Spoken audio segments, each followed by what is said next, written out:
El sol de la tarde se filtraba a través de las cortinas polvorientas de la casa de mis suegros, en el bullicioso barrio de Coyoacán, en la Ciudad de México. Era un domingo como cualquier otro, o al menos eso pensaba yo mientras preparaba el guacamole en la cocina amplia y desordenada, con el aroma del cilantro fresco mezclándose con el humo de las tortillas calentándose en el comal. La familia de Javier siempre había sido ruidosa, un torbellino de voces y risas que llenaba el aire como el tráfico interminable de la avenida. Pero ese día, algo en el ambiente se sentía diferente, como una corriente subterránea de tensión que nadie mencionaba. Yo, Ana, de 38 años, me movía con la eficiencia de quien ha pasado media vida en estas reuniones familiares. Llevaba 15 años casada con Javier, un contador meticuloso que trabajaba en una firma del centro, y teníamos a nuestra hija, Sofía, de 12 años, que era el sol de nuestras vidas. Ella correteaba por el patio trasero, jugando con sus primos, su risa aguda cortando el calor pegajoso de la tarde. El termómetro marcaba 32 grados, y el sudor perlaba mi frente mientras cortaba los aguacates, recordándome por qué odiaba estos veranos eternos en la ciudad. Mis suegros, don Raúl y doña Carmen, eran el pilar de esta familia extensa. Él, un jubilado robusto con bigote canoso y una voz que retumbaba como truenos, presidía la mesa del comedor con su habitual autoridad. Doña Carmen, menuda y de ojos vivaces, revoloteaba entre la cocina y la sala, asegurándose de que nadie pasara hambre. Estaban allí sus hermanos, tía Lupe, la chismosa del grupo, con su pelo teñido de rubio imposible, tío Miguel, el eterno bromista que siempre llegaba con cervejas en mano, y los primos, un enjambre de adolescentes y niños que convertían la casa en un caos organizado. Javier llegó tarde, como siempre, con el traje arrugado del trabajo y una expresión que no podía descifrar. Me besó en la mejilla de forma mecánica, sin el calor habitual, y se sentó al lado de su padre, murmurando algo sobre el tráfico en Insurgentes. Sofía corrió hacia él, abrazándolo con fuerza. «Papá, mira lo que dibujé en la escuela», exclamó, mostrándole un garabato de colores que representaba a nuestra familia en la playa de Acapulco. Javier sonrió débilmente, revolviéndole el pelo, pero sus ojos evitaban los míos. La comida transcurrió con el ritual de siempre: platos humeantes de mole poblano, arroz rojo y frijoles refritos, pasando de mano en mano. Las conversaciones fluían en oleadas. Tía Lupe contando los chismes del mercado, tío Miguel contando anécdotas de su juventud en el barrio, y don Raúl quejándose del gobierno y los precios del gas. Yo reía cuando correspondía, servía más salsa, pero notaba cómo Javier picoteaba su plato, su tenedor moviéndose sin apetito. «¿Estás bien, amor?», le susurré en un momento, mi mano rozando la suya bajo la mesa. Él asintió, pero su mirada se perdió en el mantel floreado.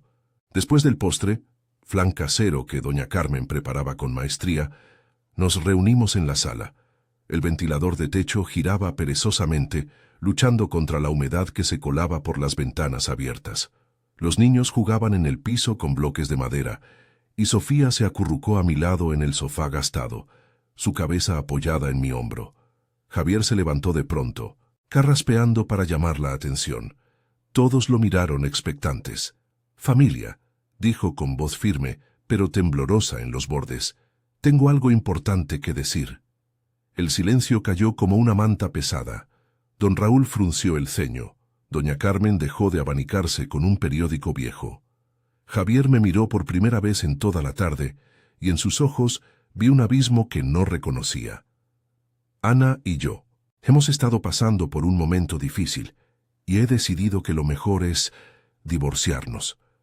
Las palabras colgaron en el aire, densas como el humo de los puestos de elotes en la calle. Mi corazón se detuvo, un latido sordo retumbando en mis oídos. ¿Divorcio? ¿Aquí? ¿Frente a todos?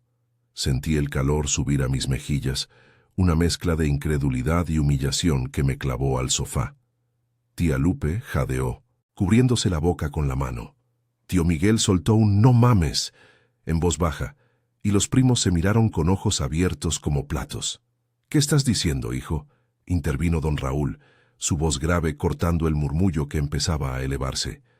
Doña Carmen se llevó una mano al pecho, sus ojos llenos de lágrimas contenidas. Yo no podía hablar. Mi garganta se cerraba como si hubiera tragado un puñado de chiles secos. Miré a Javier buscando una explicación, «es broma», que nunca llegó. Él siguió de pie, rígido, como si hubiera ensayado este momento en el espejo de su oficina. Sofía, que hasta entonces había estado callada, se enderezó a mi lado. Sus manitas se aferraron a mi brazo y sentí su cuerpo temblar. «Papá», murmuró, su voz pequeña pero clara en el silencio opresivo. Todos los ojos se volvieron hacia ella, y por un instante el mundo se redujo a esa niña de ojos grandes y heridos, heredados de mí. Pero Javier no palideció aún. Eso vendría después, cuando Sofía abriera la boca y soltara lo que había estado guardando en su corazoncito inocente. En ese momento, solo sentí el piso desmoronarse bajo mis pies, el peso de 15 años de promesas deshaciéndose como arena en el viento caliente de la ciudad. La familia estalló en preguntas y exclamaciones, pero yo solo podía pensar en cómo habíamos llegado a esto, en las noches de discusiones susurradas en nuestra casa de Iztapalapa, en las deudas que nos ahogaban, en la distancia que Javier había puesto entre nosotros mes tras mes. ¿Cuándo había empezado todo? ¿Y cómo íbamos a salir de esta? El sol se ponía ya, tiñendo la sala de tonos anaranjados, mientras el caos emocional se desataba. Yo me levanté lentamente, con Sofía aún pegada a mí, y salí al patio para respirar el aire cargado de jazmines del vecino. Lágrimas calientes rodaron por mis mejillas, mezclándose con el sudor. No sabía qué diría mi hija, pero en ese instante solo quería que el tiempo se detuviera, que esta pesadilla familiar no fuera real. El patio trasero de la casa de mis suegros era un oasis improvisado en medio del caos de Coyoacán. Macetas de geranios rojos luchando por la luz entre las paredes de adobe, y un limonero que goteaba savia pegajosa sobre el piso de cemento agrietado. Me apoyé en la cerca de alambre, inhalando el aroma terroso mezclado con el humo distante de los taqueros en la esquina. El sol se hundía detrás de las azoteas, pintando el cielo de un rosa sucio, y el aire se enfriaba apenas, pero mi piel ardía con la vergüenza que me carcomía por dentro. ¿Cómo podía Javier soltar algo así, como si estuviera declarando el resultado de un partido de fútbol? 15 años de matrimonio, de noches en vela cuidando a Sofía durante sus gripes, de presupuestos ajustados para pagar la hipoteca en Iztapalapa, y todo se desmoronaba en una sala llena de parientes. Desde adentro, las voces se elevaban como un mercado abarrotado. Oí a doña Carmen sollozando, su voz quebrada pidiendo explicaciones. «¿Pero por qué, mijo? ¿Qué pasó con Ana? Es como una hija para nosotros». Don Raúl bramaba algo sobre la familia unida, su tono autoritario chocando contra el murmullo de tía Lupe, que ya empezaba a especular en voz alta. «Seguro es por esa secretaria que mencionó el otro día en la cena. Ay, Javier, no seas tonto». Tío Miguel intentaba calmarlos con bromas torpes. «Vamos, carnal, no dramatices, hablen como adultos». Pero nada de eso me importaba. Solo quería desaparecer, llevar a Sofía lejos de este circo emocional. Entonces, la puerta mosquitera chirrió, y Sofía salió corriendo hacia mí, sus zapatitos de charol patinando en el cemento. Se lanzó a mis brazos, enterrando la cara en mi blusa floreada que olía a mole y a sudor. «Mamá», sollozó, su cuerpo menudo convulsionando. La abracé con fuerza, acariciando su cabello negro y liso, heredado de Javier. «Shh, mi amor. Todo va a estar bien», le mentí, porque en ese momento no creía ni una palabra. Mis lágrimas caían sobre su cabeza, saladas y calientes, mientras el viento del atardecer agitaba las hojas del limonero. No sé cuánto tiempo estuvimos así, quizás minutos que se estiraron como horas. De pronto, tía Lupe asomó la cabeza por la puerta, su maquillaje corrido por el calor. «Ana, ven, hija, tu niña». Ella dijo algo, «venid». Su voz era un susurro urgente, y en sus ojos vi una mezcla de compasión y morbo, el típico de las vecinas que devoran los dramas ajenos como tamales calientes. Tomé la mano de Sofía, que aún temblaba, y regresamos a la sala. El ambiente era un horno emocional. El ventilador zumbaba inútilmente, y el olor a flan rancio se mezclaba con el de la tensión sudada. Todos estaban de pie ahora, agrupados alrededor de Javier, que se había sentado en el brazo del sofá, pálido como un fantasma, sus manos entrelazadas en un nudo blanco.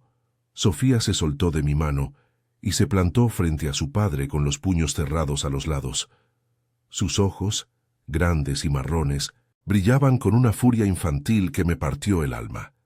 «Papá, eres un mentiroso», exclamó, su voz aguda cortando el aire como un silbato en el metro. Todos se quedaron mudos. Javier levantó la vista, su rostro endureciéndose por un segundo, pero luego algo en la expresión de Sofía lo hizo vacilar. «¿Qué dices, mija? No es momento para...» Pero ella no lo dejó terminar. «Yo lo oí todo. La semana pasada, cuando creías que dormía, estabas en la cocina hablando por teléfono con esa mujer. Decías que la querías, que ibas a dejar a mamá por ella, que Sofía entendería, pero que era tu oportunidad de ser feliz». Las palabras salieron como un torrente, atropelladas pero claras, y cada una fue un puñetazo en el estómago de todos. Yo me quedé helada, el mundo girando a mi alrededor.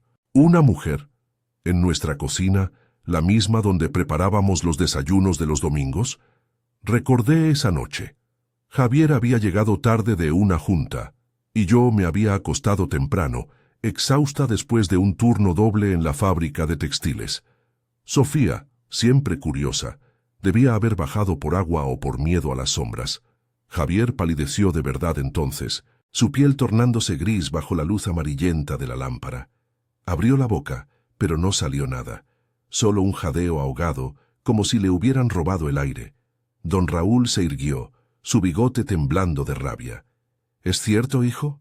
¿Tienes una amante? En mi casa, frente a tu familia, no sales con esto». Doña Carmen se tapó la boca, lágrimas rodando por sus mejillas arrugadas. «Ay, Dios mío, Javier. ¿Cómo pudiste? Ana te ha dado todo». Tía Lupe intervino señalando a Javier con un dedo acusador. «Lo sabía.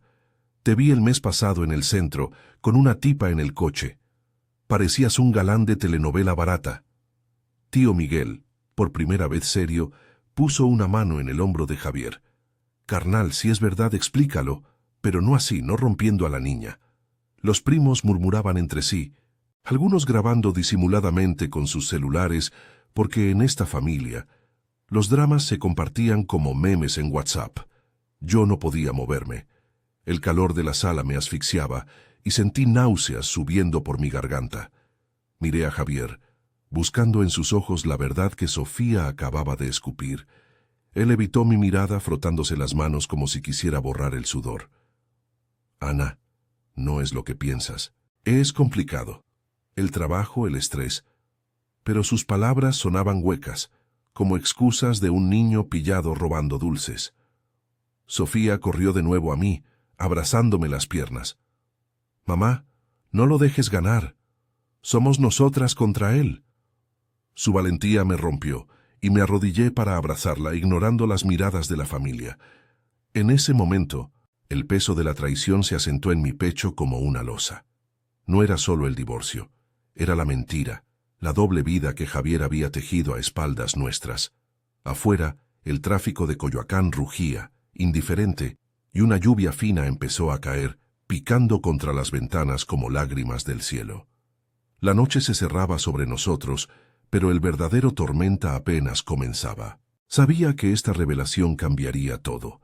Las alianzas familiares se romperían, las lealtades se pondrían a prueba, y yo, Ana, la mujer que siempre había sido el pegamento de esta unión, tendría que encontrar la fuerza para reconstruirme, con Sofía a mi lado y el apoyo inesperado de quienes menos lo esperaba. Javier, aún pálido en su rincón, murmuró una disculpa que nadie oyó, pero ya era tarde. El daño estaba hecho, y el camino adelante sería un laberinto de dolor y redención en las calles empedradas de nuestra ciudad. La lluvia fina se intensificaba, tamborileando contra las tejas de la casa como un coro de dedos impacientes. El aire en la sala se había vuelto espeso, cargado de humedad y de palabras no dichas que flotaban como el vapor de los tacos al pastor en las calles empedradas de Coyoacán. Me quedé arrodillada en el piso, con Sofía aferrada a mí como un koala a su rama, su respiración entrecortada contra mi cuello. El mundo parecía reducirse a ese abrazo, mientras las voces de la familia se elevaban en un zumbido caótico, como el tráfico en hora pico por la avenida Universidad. Don Raúl fue el primero en romper el hechizo, su silueta imponente recortada contra la ventana empañada. Se acercó a Javier con pasos pesados, el piso de baldosas crujiendo bajo sus zapatos lustrados. «Explícate, hijo, ¿una mujer? ¿En serio? ¿Después de todo lo que Ana ha sacrificado por ti?» Su voz era un trueno bajo, el mismo tono que usaba para regañar a los nietos cuando se portaban mal en las posadas navideñas. Javier levantó la cabeza, su rostro aún ceniciento, y por un segundo vi en sus ojos el pánico de un hombre acorralado en el metro durante un cierre de líneas. «No es tan simple, papá», murmuró Javier, frotándose las sienes como si le doliera la cabeza de tanto fingir. «El trabajo me ha consumido. Las horas extras, las presiones en la firma. Y sí, conocí a alguien. Laura de Recursos Humanos. Solo hablamos al principio para desahogarme, pero se volvió. Algo más».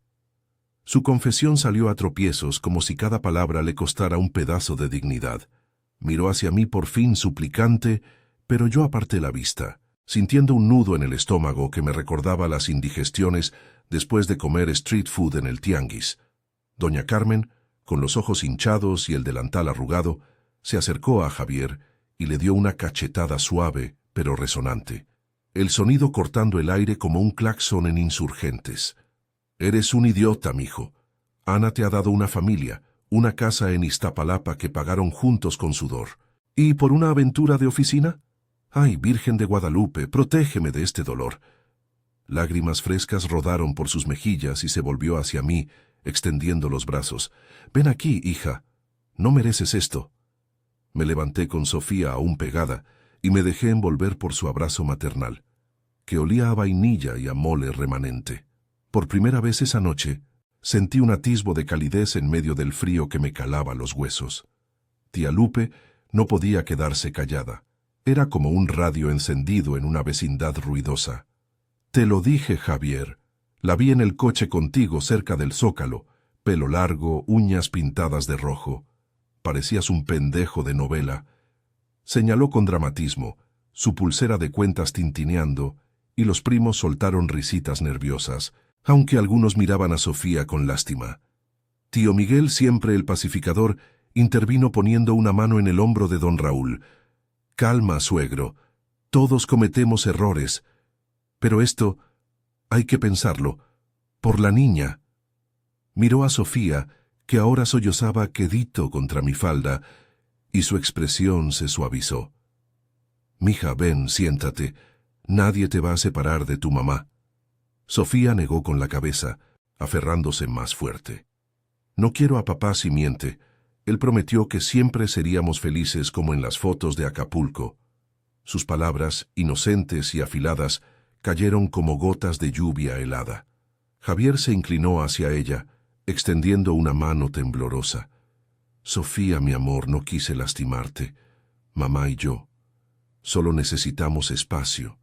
Laura no reemplaza nada». Pero su voz se quebró, y vi cómo la niña retrocedía, sus ojos llenos de una decepción que ningún niño debería conocer. Me partió el alma. Sofía, que dibujaba corazones en sus cuadernos de la escuela y soñaba con ser veterinaria para salvar a los perritos callejeros de Iztapalapa, ahora veía su mundo resquebrajarse como el pavimento después de un temblor. Me separé de doña Carmen y me planté frente a Javier, el corazón latiéndome como un tambor en una fiesta patronal. «Espacio, ¿eh? Mientras te acuestas con tu desahogo. ¿Y yo qué, Javier? 15 años lavando tu ropa, cocinando tus chiles en nogada, cubriendo turnos extras en la fábrica para que pagáramos las deudas. ¿Eso es espacio?» Mi voz salió más fuerte de lo que esperaba. Un eco de la rabia que había reprimido en nuestras discusiones nocturnas, cuando él llegaba oliendo a cerveza de las reuniones y yo fingía dormir. La lluvia afuera arreció, golpeando las ventanas con furia, y un trueno lejano retumbó sobre la ciudad, como si el cielo aprobara mi estallido. Javier se puso de pie, su camisa pegada por el sudor. «Ana, por favor, no lo hagas peor. Podemos hablarlo en privado por Sofía». Pero don Raúl lo interrumpió, su bigote erizado. «No hay privado ahora, hijo. Lo soltaste frente a todos como un cobarde. Mañana mismo vas a la casa de Iztapalapa y recoges tus cosas. No vas a humillar más a esta familia». La sala estalló en asentimientos. Tía Lupe aplaudió, doña Carmen asintió sollozando y hasta los primos murmuraron, «Bien dicho». Sentí un alivio inesperado. Por primera vez, no estaba sola en esta batalla. La familia, con sus chismes y sus lealtades torcidas, se alineaba conmigo, recordándome que en México el lazo sanguíneo pesa más que cualquier afer de oficina. Pero el alivio duró poco. Sofía tiró de mi mano, susurrando, «Mamá, nos vamos a casa. No quiero estar aquí». La miré, viendo en su carita el reflejo de mi propia vulnerabilidad, y supe que tenía que ser fuerte por ella. «Sí, mi sol, nos vamos». Tomé mi bolso del sofá, ignorando las protestas de Javier, que balbuceaba promesas de terapia de pareja y arreglarlo todo. Salimos a la lluvia, que ahora caía en cortinas gruesas, empapándonos en segundos. El barrio de Coyoacán estaba vivo pese al aguacero. Autos salpicando charcos en las calles adoquinadas, vendedores ambulantes recogiendo sus puestos de esquites bajo toldos improvisados, y el aroma a tierra mojada mezclándose con el de los tacos al pastor en la esquina. Llamé un Uber desde el portón, protegiendo a Sofía con mi chal mientras esperábamos. Javier salió tras nosotras empapado y suplicante. «Ana, espera, no me dejes así». Pero yo subí al coche con Sofía en brazos, cerrando la puerta sin mirar atrás. Mientras avanzábamos por las avenidas iluminadas por farolas borrosas, la niña se durmió contra mi hombro, exhausta. Yo, en cambio, no podía cerrar los ojos. La traición ardía en mi pecho, pero también una chispa de determinación. Mañana hablaría con mi hermana en Tlalpan, pediría consejo legal y empezaría a reconstruir. La ciudad, con su caos eterno y su resiliencia, me recordaba que las mujeres como yo siempre salíamos adelante, un paso a la vez, bajo la lluvia o el sol abrasador. De vuelta en nuestra casa de Iztapalapa, el silencio era ensordecedor comparado con el bullicio familiar. La dejé a Sofía en su cama, con su peluche de elefante apretado contra el pecho, y me senté en la cocina, mirando la mesa donde tantas veces habíamos compartido cenas. La lluvia golpeaba el techo de lámina, un ritmo que me arrullaba hacia un sueño inquieto. Sabía que el divorcio sería un laberinto de papeles y audiencias en juzgados atestados, pero por primera vez veía un camino propio, uno donde Sofía y yo fuéramos el centro, apoyadas por una familia que, contra todo pronóstico, había elegido la verdad sobre la comodidad. Javier había perdido no solo a su esposa, sino a su hija, y quizás eso lo obligara a mirarse al espejo. Para mí, el amanecer traería decisiones duras, pero también la promesa de un nuevo comienzo en esta metrópolis, que devoraba sueños pero también los forjaba de nuevo. Los días siguientes se convirtieron en un torbellino de papeles y emociones crudas, como el tráfico caótico de la calzada de Tlalpan en hora pico. Desperté esa mañana después de la tormenta, con el sol filtrándose por las persianas de nuestra casita en Iztapalapa, un rayo traicionero que iluminaba las grietas en las paredes blancas y el polvo acumulado en los muebles. Sofía aún dormía, su respiración suave como el rumor de los pájaros en el patio compartido de la vecindad, pero yo no podía conciliar el sueño. Me levanté con cuidado, el piso de linóleo frío bajo mis pies descalzos, y preparé un café negro en la estufa de gas que tanto odiaba por sus ruidos impredecibles. El aroma amargo me envolvió, un consuelo mínimo en medio del vacío que Javier había dejado. Llamé a mi hermana Rosa esa misma mañana, mientras Sofía desayunaba sus cereales con leche en la mesa de formica rallada. Rosa, que vivía en un departamento modesto en Tlalpan con su esposo y sus 2 hijos, llegó en menos de una hora. su Volkswagen rojo estacionándose con un chirrido en la calle empedrada. «Ana, mi reina, ¿cómo estás?», me abrazó fuerte en la puerta, su perfume floral chocando con el olor a humedad de la lluvia de anoche. Sus ojos, idénticos a los míos, escanearon mi rostro hinchado por el llanto. «Mal, pero viva», respondí, sintiendo un nudo en la garganta. Sofía corrió a saludarla y Rosa la levantó en brazos besuqueándola. «Mi sobrina valiente, cuéntame todo. ¿Quieres jugo?». Nos sentamos en la sala pequeña, con el ventilador de pedestal girando perezosamente contra el calor que ya subía a 30 grados. Rosa sacó un cuaderno y un bolígrafo de su bolso. Primero, el divorcio. En México, con una hija menor, hay que ir al juzgado familiar. Necesitas un abogado, pero conozco a uno bueno en el centro, un amigo de tu cuñado. No dejes que Javier te pisotee. La custodia de Sofía será tuya, y la pensión alimenticia también.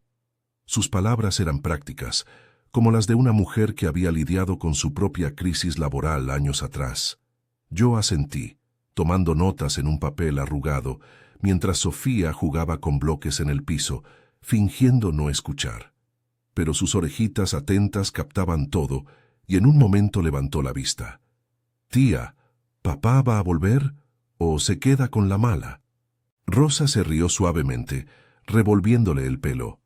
«Tu papá cometió un error grande, mija, pero las mamás como la tuya son las que sostienen el mundo. Tú ayúdala, ¿sí? Dibújale algo bonito para animarla». Sofía asintió con seriedad y volvió a sus bloques, construyendo una torre que se parecía sospechosamente a nuestra familia rota. Ese apoyo de Rosa me dio fuerzas. No estaba sola. Ella se quedó todo el día, cocinando pozole con el maíz que trajo del mercado de Tlalpan, y el vapor caliente llenó la casa de un aroma reconfortante que ahuyentaba los fantasmas de las cenas pasadas con Javier. Por la tarde, el teléfono no dejó de sonar. Primero fue doña Carmen, su voz temblorosa al otro lado de la línea. «Ana, hija, perdóname por mi hijo. Ven a la casa cuando quieras. Te preparo tus tamales favoritos. Y Sofía, dile que su abuelita la quiere con el alma». Luego tía Lupe con su chisme inevitable. «Ese Javier está hecho un desastre. Lo vi ayer en el trabajo con cara de perro apaleado. La familia está de tu lado, mija. Si necesitas dinero para el abogado, yo pongo». Hasta tío Miguel llamó serio por una vez. «Carnalita, si quieres, te llevo al juzgado en mi camioneta. No dejes que te engañe con promesas». Sus palabras me envolvieron como una red de seguridad, recordándome que en esta ciudad de millones, los lazos familiares eran el ancla contra las tormentas. Javier apareció esa noche, cuando el sol se ponía tiñendo el cielo de Iztapalapa de un naranja sucio, contaminado por el humo de las fábricas cercanas. Golpeó la puerta con timidez, su silueta recortada contra la luz de la farola. Sofía se escondió detrás de mí, aferrándome la mano. «Ana, por favor, déjame entrar. Solo quiero hablar», suplicó, su voz ronca por el cansancio. Lo dejé pasar, pero manteniendo la distancia en la sala donde el aire olía a pozole y a tensión. Se sentó en el sofá viejo, frotándose las manos. «Lo siento. Fui un idiota. Laura, fue un error, un escape del estrés. Pero te amo, a ti y a Sofía.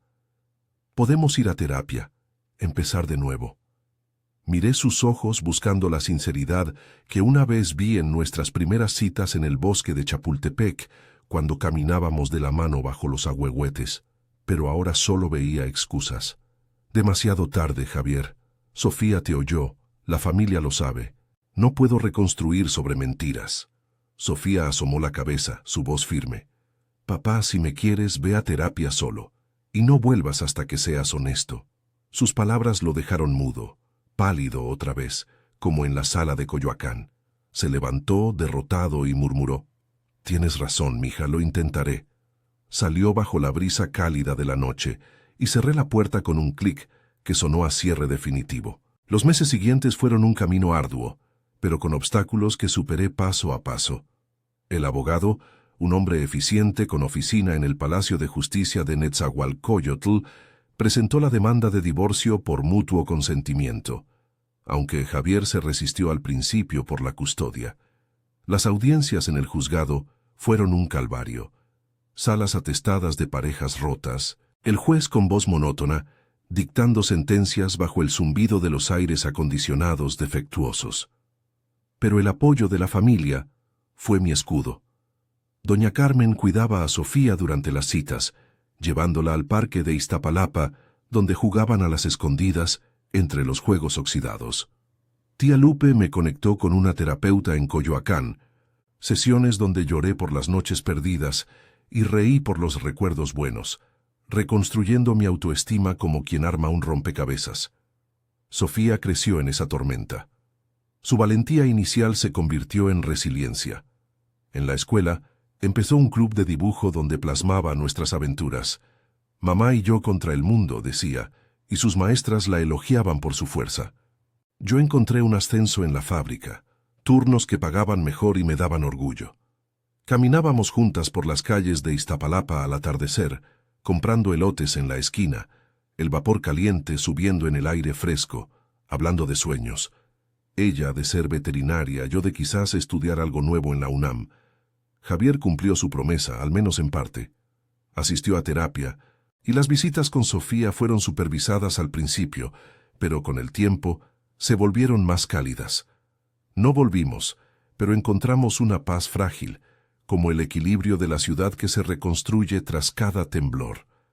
Un año después, en una cena familiar en Coyoacán, sin Javier pero con todos los demás, levanté mi vaso de agua de horchata y brindé, por nosotras las que salimos adelante. Sofía sonrió, su risa llenando la sala como el sol de México, y supe que el dolor nos había forjado más fuertes.